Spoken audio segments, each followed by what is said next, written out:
Hello everybody, welcome back to the channel, it's Airty here. Today we're going to be talking about the Human Torch and what he's sort of like to play in high-ish elo.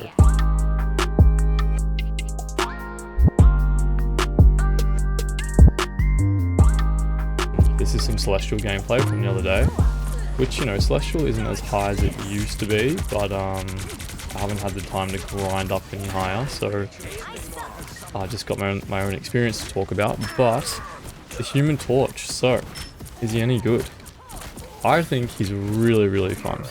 First things first, he's super fun.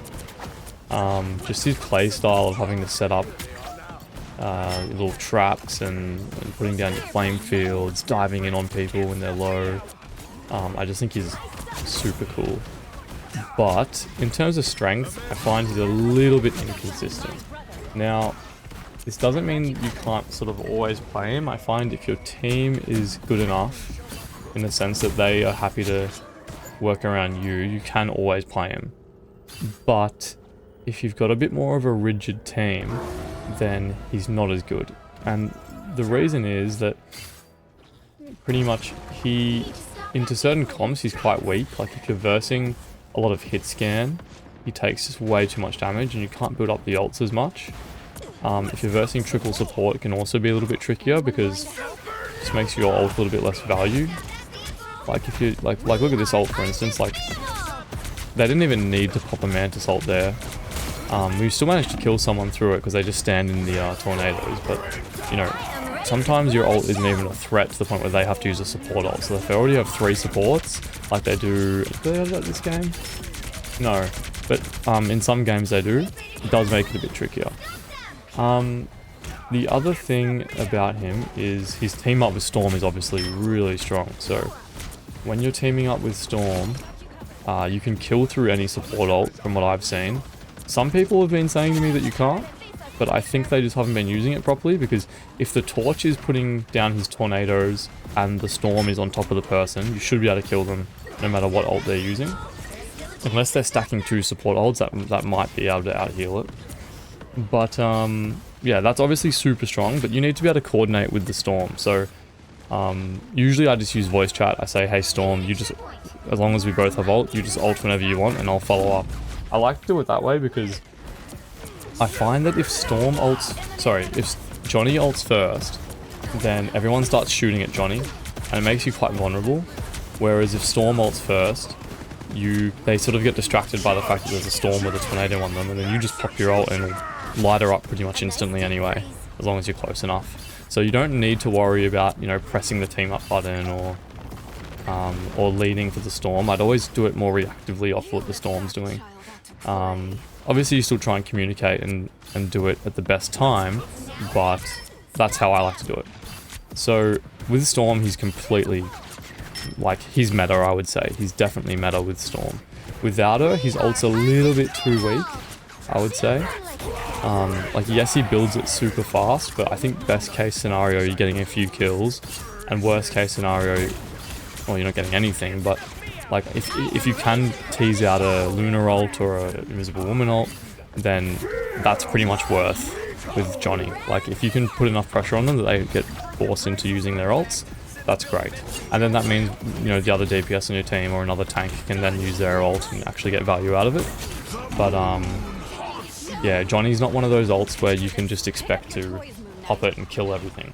So I'd say it's similar to a Punisher ult in a way, where you know, you're quite vulnerable. I mean, you're not as vulnerable with Punisher because you're not just sitting there blasting people. Like, you get a little bit of damage reduction and stuff like that, but everyone's going to look at you when you're ult, and so you need to sort of do it at the right time so you don't actually just waste it and die. And that comes with experience and, you know, just basic things like waiting for your team to engage first and things like that.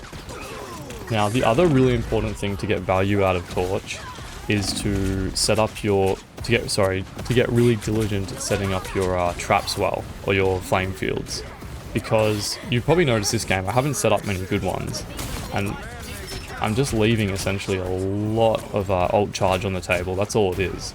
So if you're setting up really good ones, because you're hitting so many people at once, your ult charge just goes exponentially up, and it just means you've got more frequent ults, obviously, and there's more pressure on their whole team.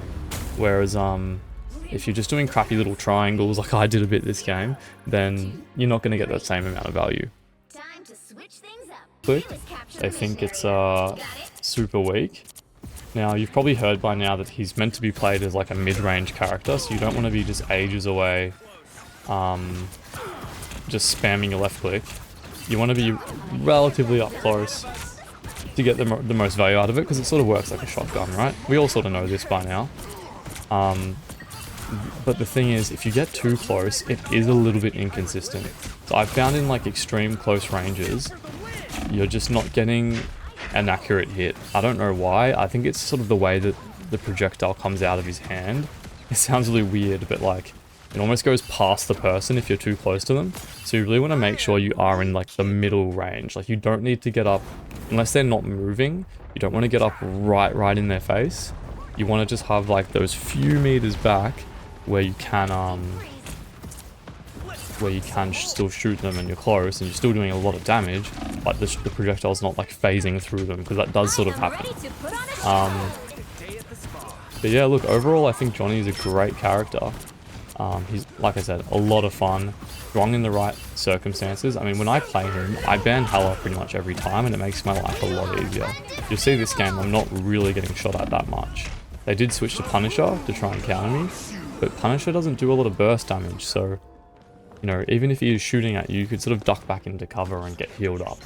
Whereas someone like Hela, she can 2-tap you across the map, so it's just a completely different thing. I imagine a good Widow would be a problem as well, but you don't run into a lot of those. And potentially a good Hawkeye, but again, there's not many of those, of people playing those characters. Again, like, look at this flame field here. Just, if I had to set up a square there, I would have gotten so much more value.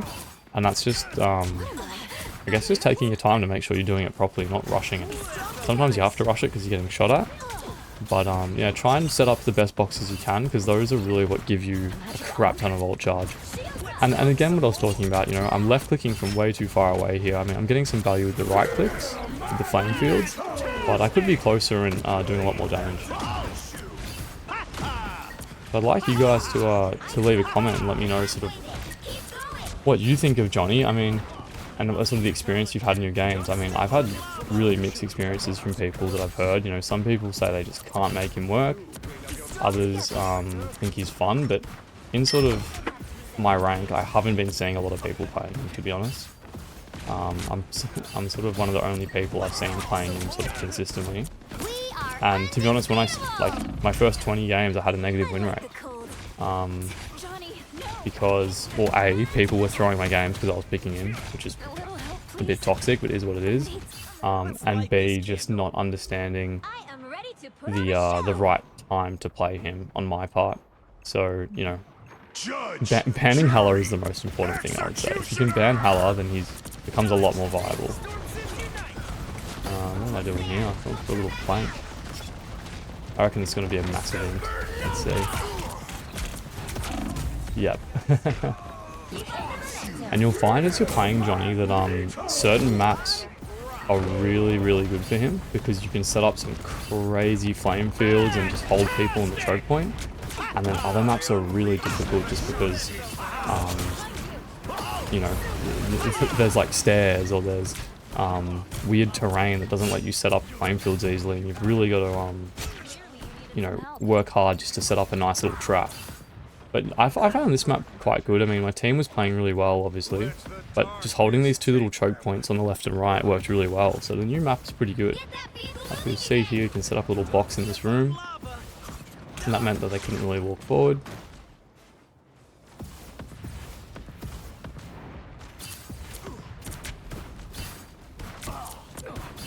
Just trying to stack the field so it's hard if they take damage when they walk through. And then as they walk in a bit deeper, I'll probably try and set up a little triangle. Yeah, but not the best one. Still managed to get some picks, but that was sort of what I was talking about there with the left click. The primary fire, see how it sort of went through the Luna? Sort of what I was talking about. When you get too close, it can be a little bit inaccurate.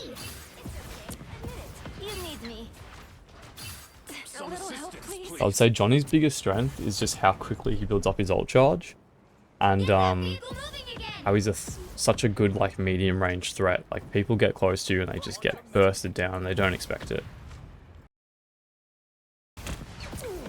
But to be fair, the reason people don't expect it is there's not many people playing this character. You know, I don't see a lot of people playing Johnny and playing him well, you know.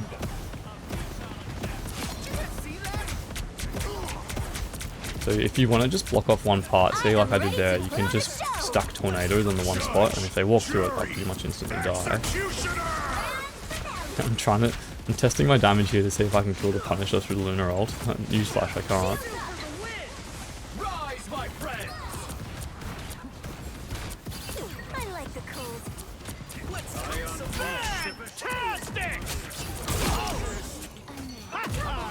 Nice couple kills there. Pretty much a rule of thumb is a 250 health character, if you double right click then dive on them, it should one-shot them as long as they don't get healed. I think you're a little bit safer with 3, but obviously it's harder to hit 3 right clicks on someone just standing still. But pretty much whenever a Strange on my team ults, I'm like right click, dive in, and the burst from the Strange plus me usually just one-shots them. So I really like that combo. And you can see we literally just ulted last fight, and we're going to go again now. And that's one, yeah, like I said, one of the massive strengths of him is you can just build up a crazy amount of ult charge. I don't think I'm going to kill anyone here, but it does zone them back a bit and buys us some space. And what I tried to do there was, like, this is the cool thing about him, is you can be creative. I tried to block out all the squishy guys from the tanks, because the 2 tanks were already pushed up. And what that did was it let us essentially hit the tanks for free and get some picks. So that worked out pretty well, actually. We ended up dying there to Mr. Fantastic, but that's all good. So yeah, you can be creative with your flame fields, you know. Like I usually try and use it that way, especially with the ult, is can I separate their team so that either the backline or the front line becomes vulnerable. Like that's a really important thing to be thinking about. The other cool thing to try and get value, and I think I tried to do it here and die, but I think I go forward and try and knock them off the map. But so my F was up, my dive was up, but I couldn't, I was too like low, so it wouldn't let me activate it, but I was trying to knock those guys off the map. That's why it looked like I just flew in and died for no reason. You can see even with those two deaths, we're back on 70% ult charge, so it's pretty insane how quickly this guy charges his ult up.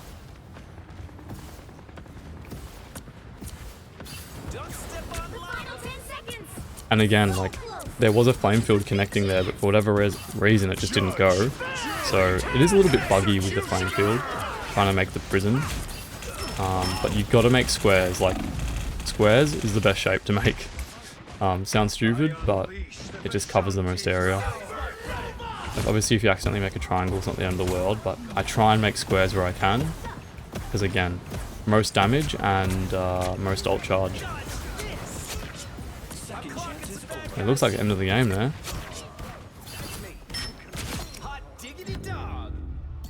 So there we go, nice little win. To summarize, I think Johnny is a strong pick in the right hands and in the right team comp.